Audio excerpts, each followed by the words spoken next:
আমরা এখন রয়েছি একজন বাঙ্গি বিক্রেতার কাছে। তিনি কিন্তু এই যে বিশাল বড় বড় বাঙ্গি কিন্তু তিনি বিক্রি করছেন। এগুলো কি দেশি বাঙ্গি? দেশি ব্যাঙ্গি দেশি ডাকি এত ডাকি বড় জোড়া হয়েছে ব্যাঙ্গি কেন?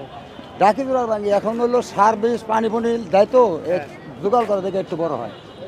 অনেক বড় না? হ্যাঁ। কত করে বিক্রি করতেছেন? এগুলো 100 টাকা 120 টাকা এরকম বিক্রি করি। পিস বিক্রি করতেছেন? পিস বিক্রি করতে একটা মানে এটা কয় কেজি হবে এটা? এটা কমপক্ষে 3 কিলো হবে। 3 কিলো হবে। সে অনুযায়ী তো মানে দাম কম। দাম কম 30 টাকা কিলো পড়ে 30 টাকা কিলো। এরকম হবে আর কি। মানুষ কি কিনছে বাঙ্গি কিনছে? হ্যাঁ কিনছে মেলায় এটা বোরা ছিল বেচা লাইছি অল্প কিছু আছে। ওরা আনছিলেন? হ্যাঁ হ্যাঁ প্রতিদিনই আনে? প্রতিদিনই আনি। খেতে কি সুস্বাদু?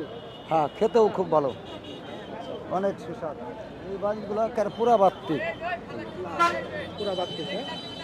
দর্শক আপনারা দেখছিলেন যে বাঙ্গি বিক্রেতা তিনি কিন্তু বাঙ্গি বিক্রি করছেন এবং বিশাল সাইজের। আপনি তো তরমুজও বিক্রি করছেন না? হ্যাঁ হ্যাঁ তরমুজ এই যে এটা হলো আপনার খুলনার তরমুজ ছোট তরমুজ মিষ্টি খুব কত করে বিক্রি করেন এখন? এগুলা বিক্রি করতেছি 250